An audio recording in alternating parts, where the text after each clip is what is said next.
Bumoto na rin kanina si incumbent Makati Mayor Abby Binay at asawang si Congressman Luis Campos na tumatakbong alkalde ng lungsod. May patutsada naman si Mayor Abby sa kanyang kapatid na si Senator Nancy Binay matapos kalamanin ang kanyang asawa sa pagkaalkalde ng lungsod. Live mula sa Makati, magbabalita si Mayan Los Baños para sa Bilang Pilipino 2025. Mayan, ano nga ba yung sinabi ni Mayor Abby kanina? Yes, Gretchen, wag daw agad umasang mananalo bilang alkalde ng Makati City. Yan ang diretsahang mensahe ni Mayor Abby Binay sa kanyang kapatid na si Senator Nancy Binay na magiging kalaban ng kanyang asawa na si Congressman Luis Campos sa pagkaalkalde ng Makati.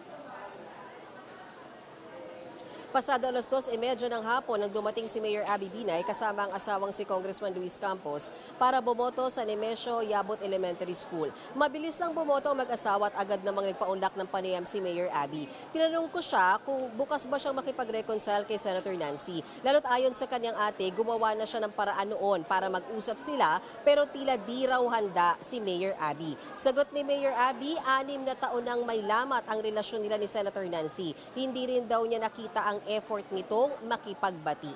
Pakiusap pa nga ni Mayor Abby kay Senator Nancy, huwag gamitin ang kanilang ama para laban sa kanya. Inimbita raw kasi ni Mayor Binay si dating Vice President Jejomar Binay na samahan siya sa kampanya, pero ito raw ang unang beses na hindi siya sinamahan ng kanyang ama sa pangangampanya. Narito ang bahagi ng pahayag ni Mayor Abby Binay at Senator Nancy Binay.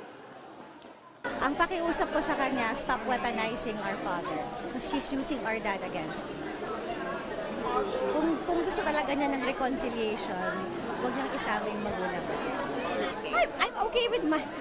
The thing is, hindi ko na nga sinasabi, I've been inviting my dad to go to the campaign with me and they refuse to bring him.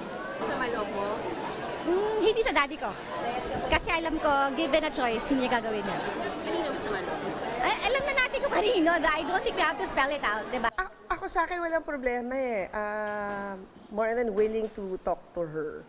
Lalong-lalo na dun sa transition from her being the mayor of Makati and from my being the mayor of Makati, di ba?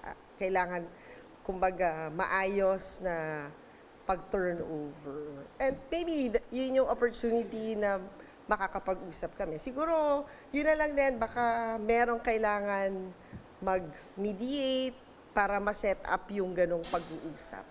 Na talagang, kung hindi pa kaya i-resolve yung personal issues, at least kahit man lang doon sa trabaho, kasi di ba, napaka-importante na maganda yung transfer nung pamamalakad ng City Hall.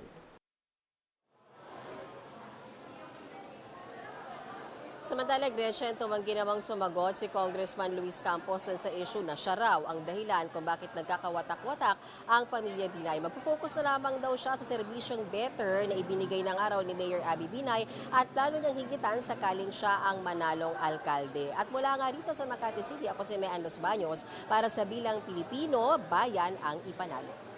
Mayan, dito sa away ng mga Binay, no? Sa pagkakaalam ko talaga, very close tong mga magkakapatid na to dati. In fact, yung policy ni dating Vice President Jejomar Binay, gusto niya magkakasama sa isang bahay, yung magkakapatid bago nagkaroon ng pamilya, tapos nagkahiwa-hiwalay na nga. So ang tanong lang, may babalik pa kaya talaga yung kapayapaan kung mamamagitan yung magulang ng itong mga anak na tumatakbo? Natanong ko yan kanina, Jiggy, no, kay Senator Nancy Binay, kung anong sinasabi ng ama ninyo dahil masyado nang matagal itong rift na ito. I mean, remember, Jiggy, 2016, Binay versus Binay. And then, years after, Binay versus Campos, pero family feud pa rin ang datingan, di ba? Pero ang sinasabi ni Senator Nancy Binay, mukhang nagsawa na rin daw at sumuko na yung kanilang ama na pagbatiin sila. At siguro dumating na raw sa punto na na-realize ni VP Jejomar Binay na may kanya-kanya na rin pag-iisip yung kanya mga anak, mature na ang mga ito, ginawa na rin, sabi niya, Senator Nancy, ginawa na rin naman ng kanyang ama ang kanyang makakaya para mapagbati-bati sila. It's up to them nga kung talagang mag-uusap-usap sila, lalo sa gitna nitong matinding tensyon sa eleksyon, Jiggy. Mayan, punta naman tayo doon sa botohan dyan. No? Alam natin na maraming mga botante ang nalipat mula sa Makati papuntang Taguig. Meron ba dyang parang tulong na ibinibigay yung syudad para mahanap ng mga tao yung kanilang presinto? At marami pa rin ba ang nalilito at pumupunta dyan? Meron silang, sa lahat nung so far pinuntahan kong schools, Gretchen, very active yung kanilang voters assistance desk. Umaga pa lang kanina, Gretchen, around 5 a.m., yung start ng mismong botohan. Yun yung lagi kong nakikita, doon nagkukumpulan yung mga tao doon sa assistance desk kasi hindi nila talaga agad makita yung kanilang presinto. So itong assistance desk na ito, either mag-fill out ka nung maliit na form or magpapakita ka nung ID. And somehow, nakikita ko very helpful yung assistance desk dahil agad namang nakikita yung mga precinct number noong di lamang ng mga PWDs, di lamang ng mga senior citizens, kundi maging ng mga regular voters. Dito sa Nemesio Yabut, mas maraming tao at yung nasa likod ko, yan yung voters assistance desk. Kanina halos hindi mo makita yung desk na yan, magkabilaan yan. Punong-puno rin ng tao kasi parang gawin na na pag hindi nila nakita, diretso na alam na nila Pag hindi nila makita, diretso na sila sa desk kasi meron namang makakatulong sa kanila para makita yung kanilang precinct number, Gretchen. Pero ito mga galing sa mga EMBO na parte nitong nalipat sa jurisdiction ng Taguig, saan nga ba sila nagpupunta para mag-cast ng kanilang votes? Malapit lang ba sa kanilang mga barangay kaya medyo naiwasan yung pagkalito?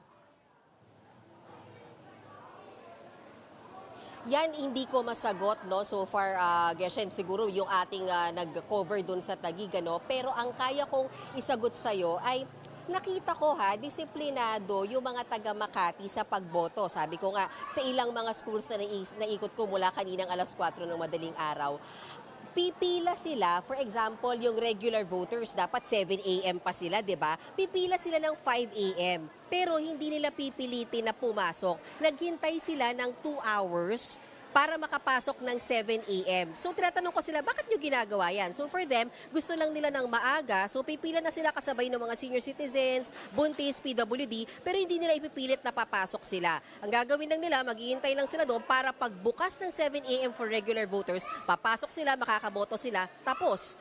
Kasi gusto nga nila, hindi ganun kainit yung pagboto at hindi ganun karami yung kasabay nila mga botante. Pero dito nga, sa Nemesio Yabut, grabe, blockbuster dito hanggang bandang alas 3, alas 4, napakakapal ng tao, Gretchen. Sa iyong taya, ano kaya yung dahilan kaya tumatagal ng 2 oras? Pag nakikita mo online, actually, parang ganun yung feedback ng mga tao sa social media na 2 oras yung itinatagal nila sa pila. So, dyan naman, ano yung karaniwang karanasan ng mga botante? Oo. Iba-iba Minsan nagtatagal nga sa paghahanap dong sa presinto. Pero kanina, ang naging experience ko, first hand nung nakita ko, kasi sinundan talaga natin sila Senator Nancy Binay at yung kanyang buong pamilya na bumoto. Bumoto sila around 10:40 in the morning. Yan yung kasagsagan, Gretchen, na makapal ang tao, mahaba ang pila. So pumila talaga sila. So far, ang estimate ko sa pagpila nila nasa 30 to 40 minutes bago sila makaboto. Kasi talagang punuan. Pero pagdating nila sa loob, doon, at least sa presinto na nakita ko, mabilis kung mabilis ka lang naman mag-shade, alam mo na, may kodigo kang dala, alam mo na kung ano yung isi-shade mo, 5 to 10 minutes. Kanina nga si Mayor Abby and si Congressman Luis Campos, parang 5 minutes lang, tapos na lumabas na sila agad. So, kung wala namang aberya yung machines, mabilis. Nagtatagal talaga sa dami ng tao at yun nga, kapag hindi mo mahanap yung precinct number mo, dito talaga, kasi kumpulan talaga yung tao dito sa help desk nila dito sa may lobby. Gretchen. Parang may rush hour din sa mga polling precinct natin. Kaya sa mga hahabol pa, mukhang okay naman ang traffic dyan. Sa likod mo, 1 oras at kalahati na lang ang natitira. Maraming salamat. Mayan Los Baños sa inyong ulat mula sa Makati City.